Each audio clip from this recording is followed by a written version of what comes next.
Émilie n'a jamais eu l'impression d'être mauvaise avec l'argent. Elle travaillait, elle payait ses factures à temps. Elle ne faisait pas de folie. Elle ne collectionnait pas les crédits. Et pourtant, chaque fin de mois se ressemblait. Son salaire arrivait. Puis, quelques semaines plus tard, son compte était presque vide. Le plus étrange, c'est qu'elle ne savait jamais où était passé son argent. Elle regardait son application bancaire. Des dizaines de lignes défilaient. Courses, essence, restaurant, abonnement, virement, prélèvement. Tout était mélangé. Tout passait sur le même compte. Et plus elle regardait, moins elle comprenait. Elle se répétait souvent. Pourtant, je fais attention. Un jour, une simple conversation avec une collègue va complètement changer sa manière de gérer son argent. Non pas parce qu'elle allait gagner plus, mais parce qu'elle allait enfin voir son argent autrement. Une sensation permanente. Émilie aimait être organisée. Son agenda était parfaitement rempli. Ses dossiers étaient classés. Son appartement était toujours rangé. Mais lorsqu'il s'agissait de ses finances, c'était différent. Elle ouvrait son application bancaire presque tous les jours. Le solde changeait sans arrêt. Parfois, il semblait confortable. 2 jours plus tard, il avait déjà beaucoup diminué. Elle avait toujours la même impression. Courir après son propre argent. À plusieurs reprises, elle avait essayé de faire un budget. Elle avait téléchargé des applications, créé des tableaux, noté ses dépenses. Mais après quelques semaines, elle abandonnait.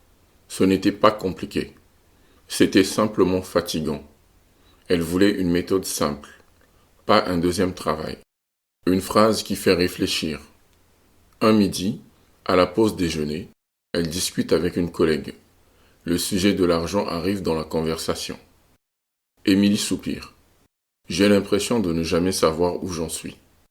Sa collègue lui répond avec naturel. Tu n'as qu'un seul compte? Émilie la regarde, surprise. Oui, pourquoi? Sa collègue sourit. Moi aussi avant. Et c'était exactement le même problème. Émilie ne comprend pas. Tu crois qu'avoir plusieurs comptes change vraiment quelque chose? La réponse est immédiate. Ça ne change pas ton salaire. Ça change la façon dont tu le vois. Cette phrase reste dans sa tête toute la journée. Le test. Le week-end suivant, poussée par la curiosité, Émilie décide d'essayer. Pas de révolution, pas de méthode compliquée, simplement une autre manière d'organiser son argent. Elle ouvre un deuxième compte, puis un troisième. Au début, elle trouve cela presque ridicule. Pourquoi compliquer les choses? Un seul compte suffisait bien jusque-là. Pourtant, elle décide d'aller jusqu'au bout. Le premier compte servira uniquement à recevoir son salaire et à payer toutes les dépenses essentielles. Le deuxième sera réservé à son épargne. Le troisième accueillera l'argent destiné aux loisirs et aux dépenses plaisir. Rien de plus. 3 comptes, 3 rôles. Les premiers jours. Au début, rien ne change. Son salaire arrive comme d'habitude. Les factures sont payées. Les courses aussi. Puis, elle remarque une chose. Pour la première fois, elle voit immédiatement combien d'argent est réellement destiné à ses loisirs. Avant, tout était mélangé. Chaque achat semblait anodin. Maintenant, chaque compte raconte une histoire différente. Le premier lui dit « Les dépenses importantes sont couvertes ». Le deuxième lui rappelle « Tu construis quelque chose pour plus tard ». Le troisième lui montre simplement ce qu'elle peut utiliser sans culpabiliser. Cette séparation paraît presque trop simple. Et pourtant, elle ressent déjà moins de stress. Ce n'était pas une question d'argent. Quelques semaines plus tard, Émilie comprend quelque chose d'important. Son salaire n'a pas augmenté. Ses factures non plus. Sa vie est exactement la même. Pourtant, elle ne ressent plus cette impression permanente de subir son compte bancaire. Pourquoi? Parce qu'elle ne voit plus son argent comme une seule masse indistincte.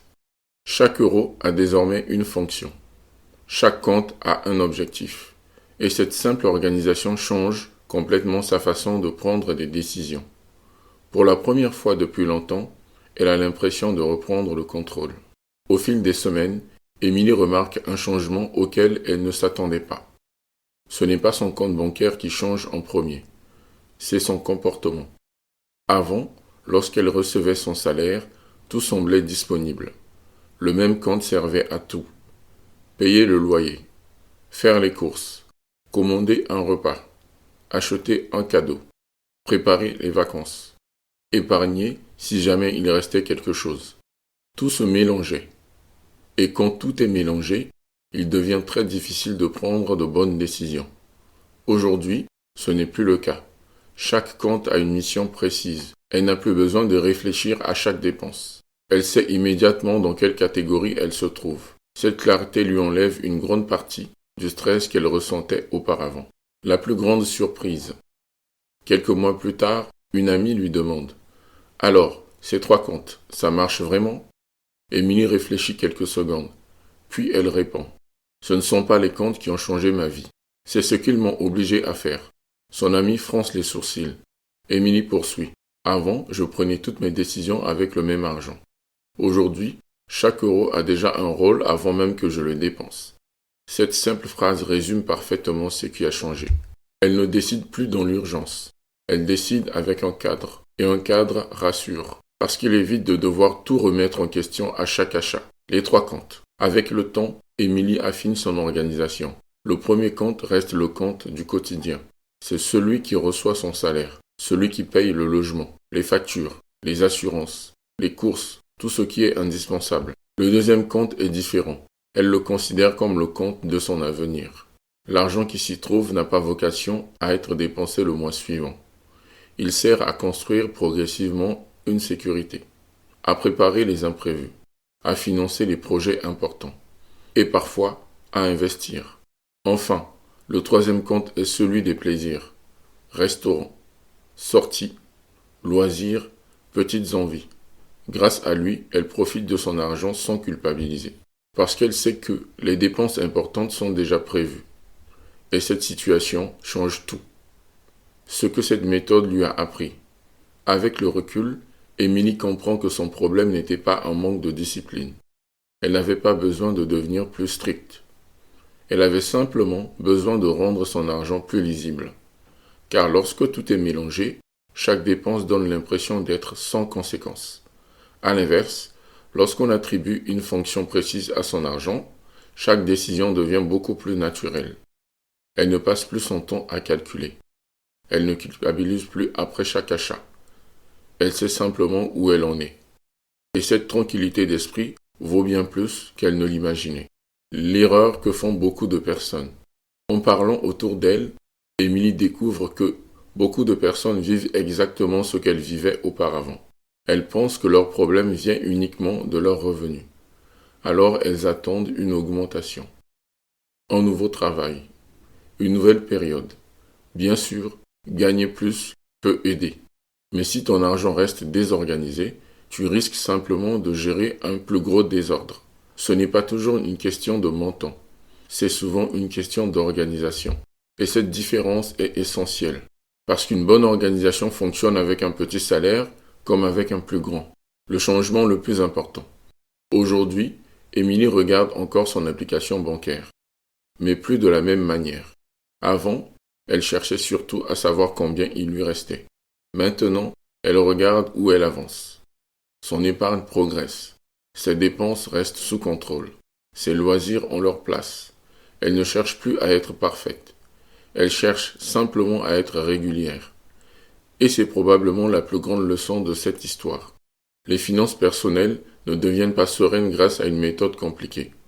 Elles deviennent sereines lorsqu'on crée un système suffisamment simple pour être suivi pendant des années.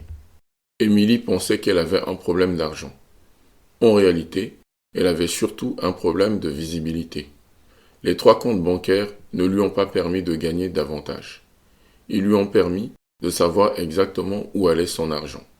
Et cette différence est immense, parce que lorsque tu sais où va ton argent, tu reprends progressivement le contrôle. Et lorsque tu reprends le contrôle, le stress commence enfin à diminuer. Au fond, ces 3 comptes ne sont qu'un outil. Le véritable changement, c'est la clarté qu'ils apportent. Et parfois, Une vie financière plus sereine ne commence pas par un salaire plus élevé. Elle commence simplement avec une meilleure organisation. Si cette vidéo t'a parlé et que tu veux apprendre à gérer ton argent simplement, sans stress et sans jargon, pense à t'abonner à Argent sans stress. Chaque semaine, je publie de nouvelles vidéos pour t'aider à mieux comprendre ton argent, prendre de meilleures décisions et construire pas à pas une vie financière plus sereine.